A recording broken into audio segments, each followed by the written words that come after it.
just making it happen. We're all three here.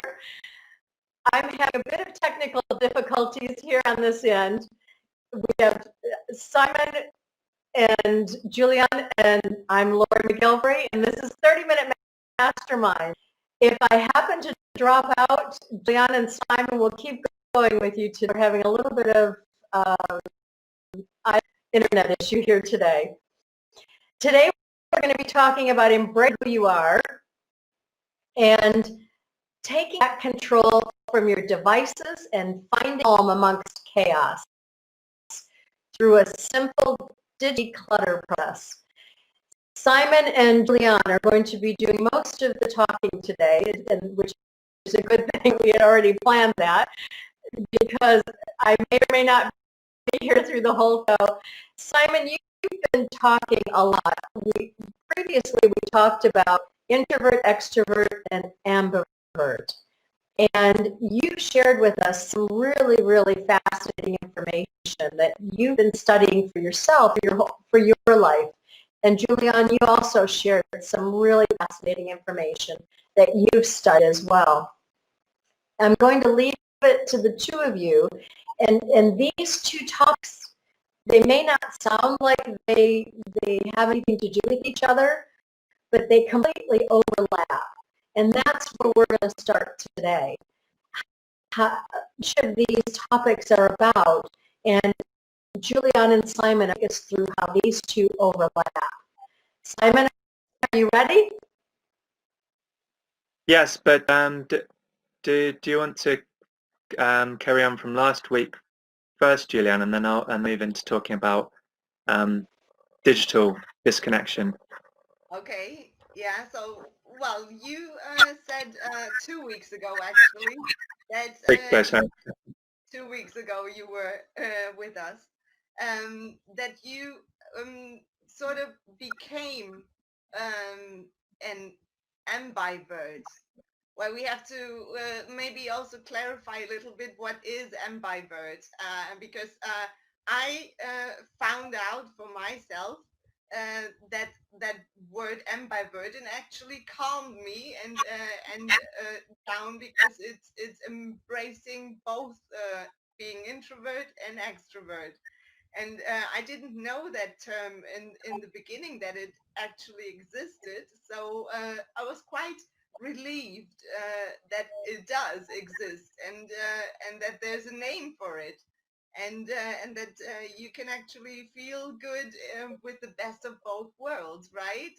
So Simon, you told me that you had a similar feeling about it, because you were telling 2 weeks ago that you felt more introvert, but also had some aspects of being an extrovert.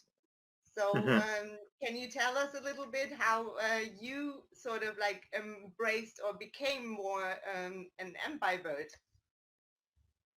Yeah, before I'd always thought through, I guess, television and also through different situations at school and university, that being an extrovert was the ideal, and that's what we should all aspire to being, and being an introvert meant you weren't going to be successful in life, and it equaled being shy.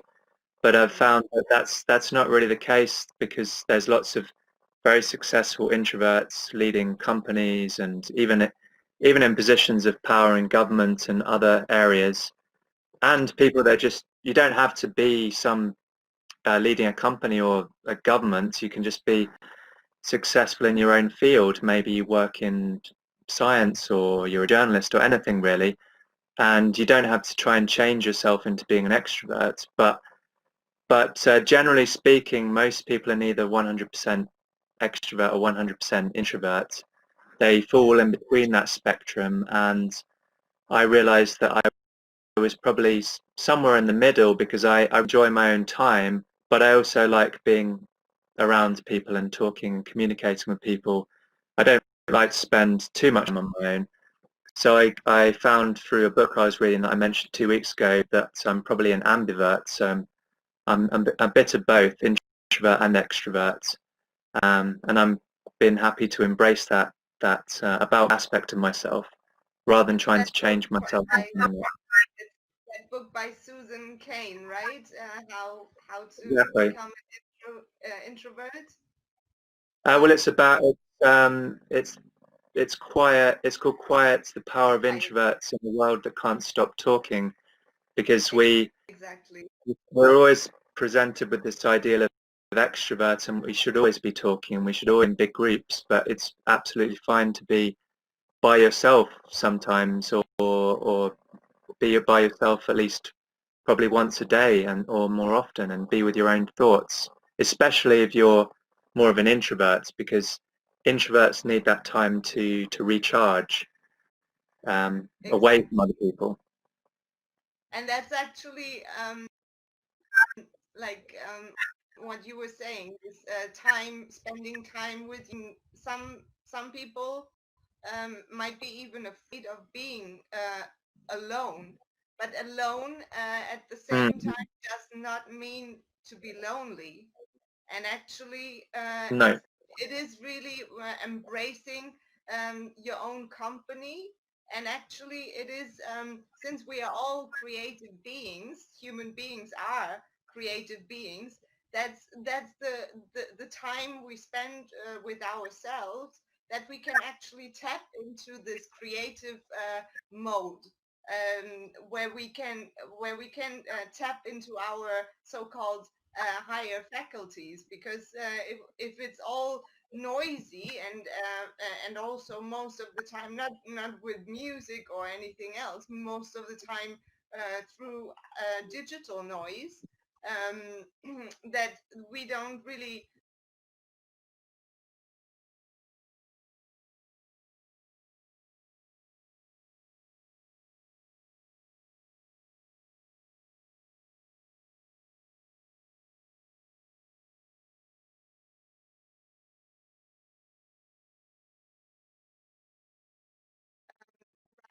what's going on within us.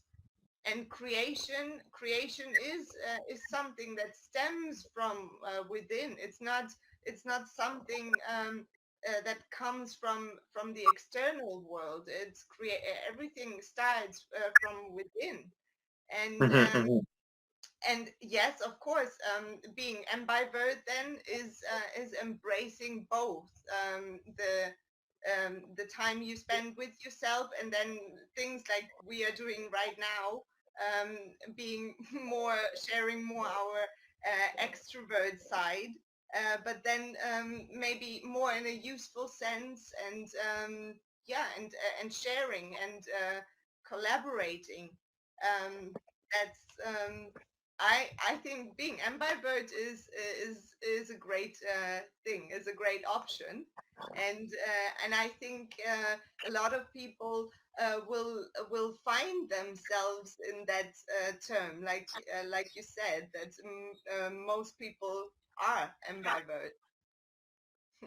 Yes, most people, very few people are the very extremes, and it's like you said, it's about tapping into yourself and looking inwards rather than always seeking external validation and um, listening to other people. You can also listen to your own intuition, but that's especially true probably when you're more, whether you're ambivert or more introverted, because yeah, extroverts thrive off of social situations, and they need to be around, and they get their energy from being around lots of people, and there's absolutely nothing wrong with that either, because possibly the world might be a bit more boring if there was no extroverts. You need extroverts because they're often the life of the party, and if you, yeah, so but just connecting to what you were saying earlier about too much noise in the world today, this has become a bigger and bigger problem now, and I've just been reading a book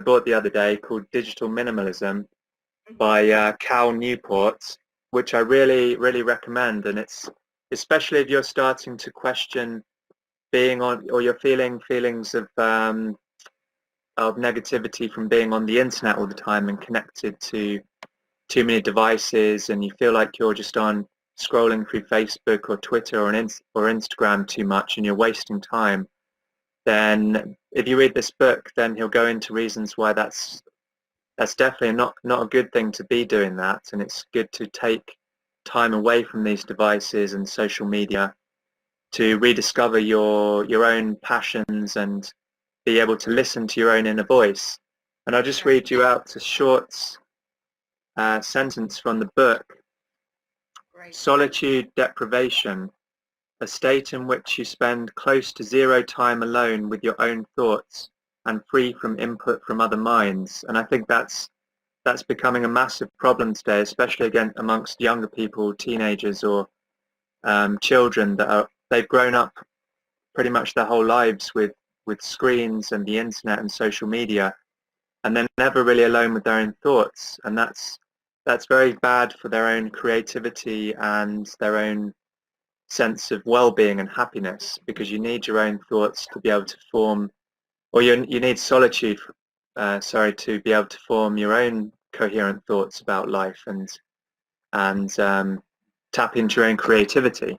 Exactly, absolutely, and it's there's nothing wrong with silence.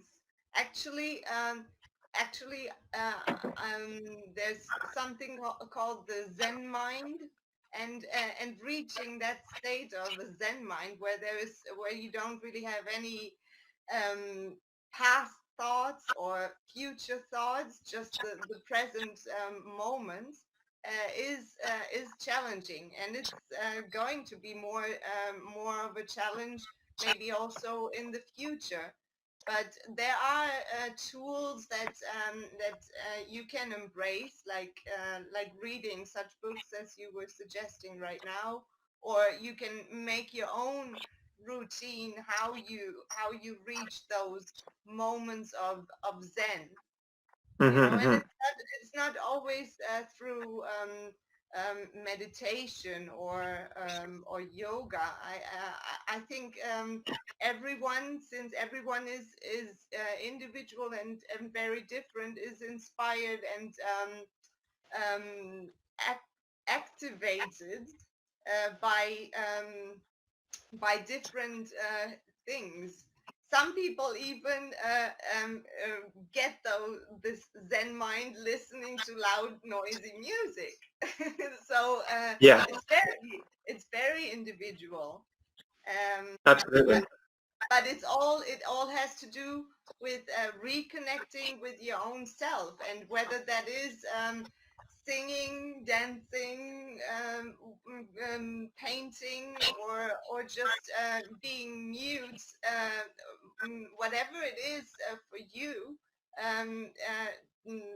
It's embracing that and doing it more. Simon and I were talking about mini holidays. We do quite a lot. Hmm.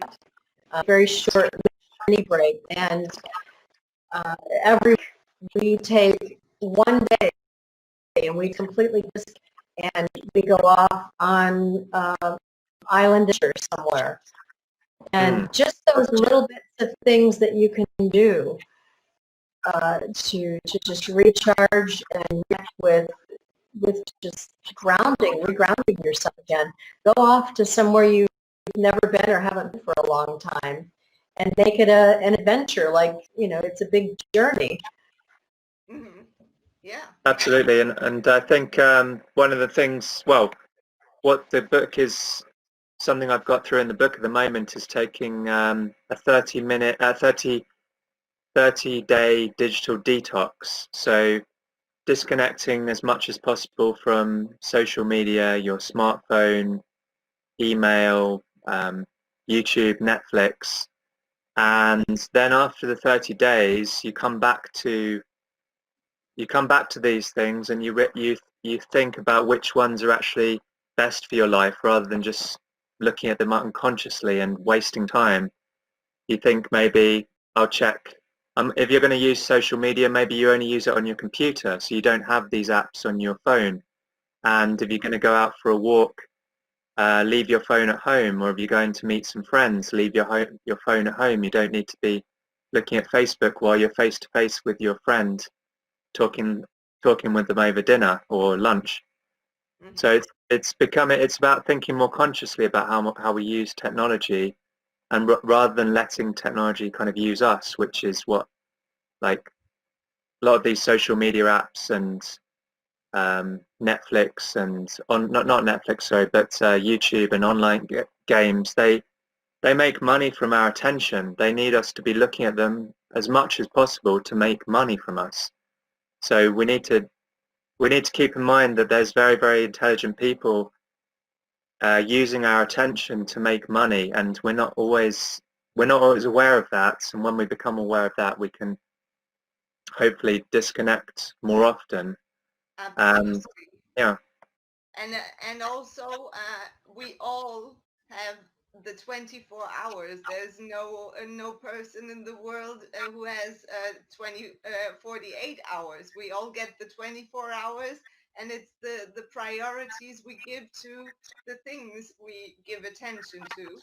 So maybe this 30-day digital detox is also a great way to make time for maybe family or Mm-hmm. reconnect with friends in real conversation. And I'm not saying that texting or chatting online is not real, because it has become so real that we cannot even distinguish that anymore. But we need this human interaction, and I think it's very valuable, and it's all about giving value and receiving. But if we are not genuinely able to give, then we are not going to be able to receive either. So Absolutely. And so I think good. when we recharge ourselves, when we take time away from phones and social media and screens, we can go back into nature, and we can exercise and all these other things. And like you said, we recharge ourselves. And when we're in that state of well-being and we feel positive about ourselves, then we can give back to other people, rather than always needing to take energy from other people or take energy from exterior sources. We can radiate, I know it sounds a bit of a cliche, but radiate energy outwards rather than Exactly. being a taker, be a giver. It's all inside of each of us. We each have this capacity. It's pulling it out. It's connecting to it. It's getting back in touch with it, as this was it was referring to. Live a more meaningful life with less technology. What do you fill your time with once you disconnect? You need to plan. I'm sure this book, the book has all digital decluttered process in it. You just need to be thinking about what are you filling your time with as you're disconnecting from particular things. Julianne, you recently did a mini disconnect holiday as well. You went up to the mountains. What did you do then? You went in again. Well, it was You went inside. it was 2 days me by myself in a cottage.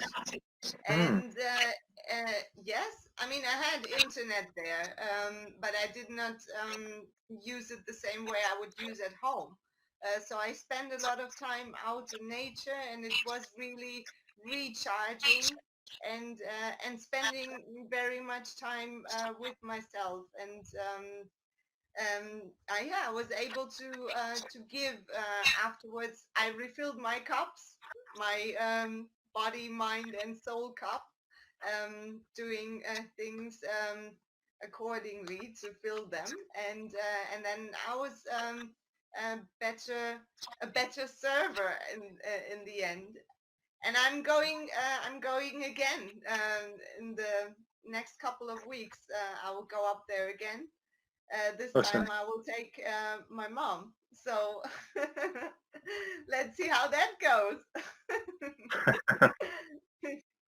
Oh, that'll be excellent. That'll be fantastic, the two of you just going off, Yeah. connecting and going off and hiking and Yeah, and exactly. just The nature. reconnecting, recharging together. The nature, you know, and also here, since we're living close to the sea, you were saying early on about mini excursions and walks.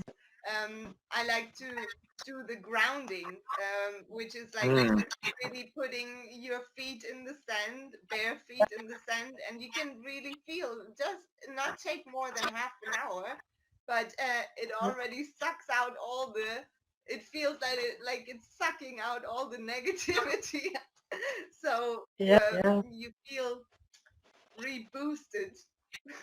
Most every morning we go for about 70, 80 minutes. We go walking along the sea.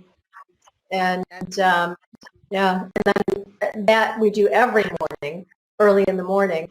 And then once a week, we don't have a plan until that morning. We picnic and we have one phone with us. And you know, if you have your own business or if you work for a company, or you can take one day. You can take one day and just shut everything off.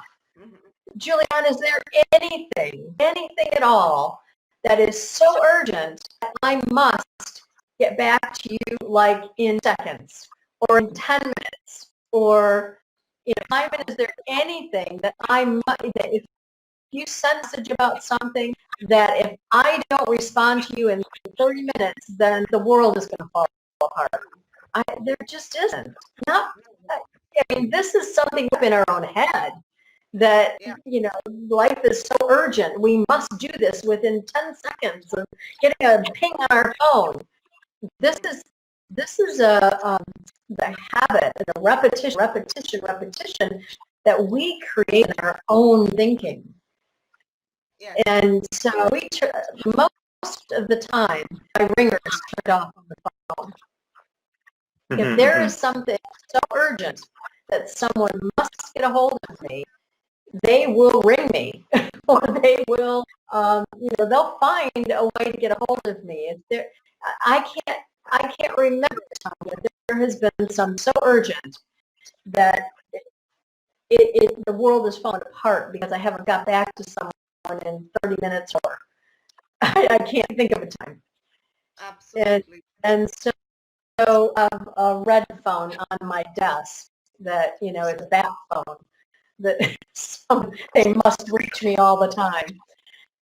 But you know, the good thing is that since you become aware that it's self-created, we are also the ones in charge who can create back a healthier habit. So, but we are in charge. It's us.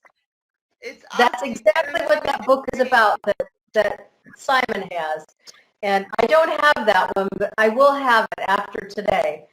And it's take back control from your devices and find calm among chaos.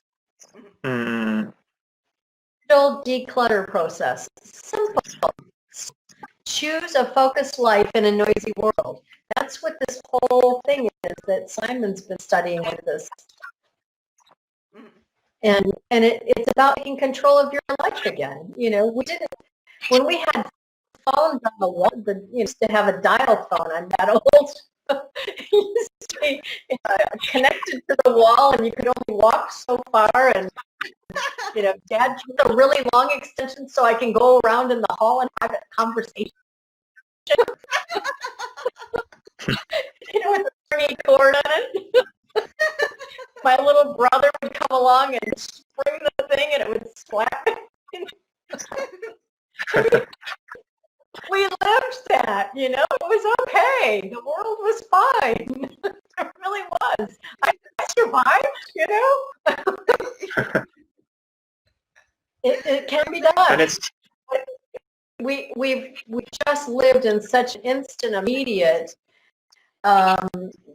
just right now world that it's hard.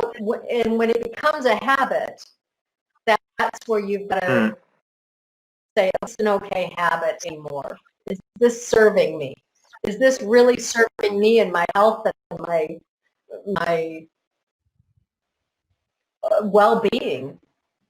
and it's a bit like I'm so pleased that you brought this entire thing up and how the two do intersect, Simon. The embracing who you are piece of it, and they really do intersect. Yeah.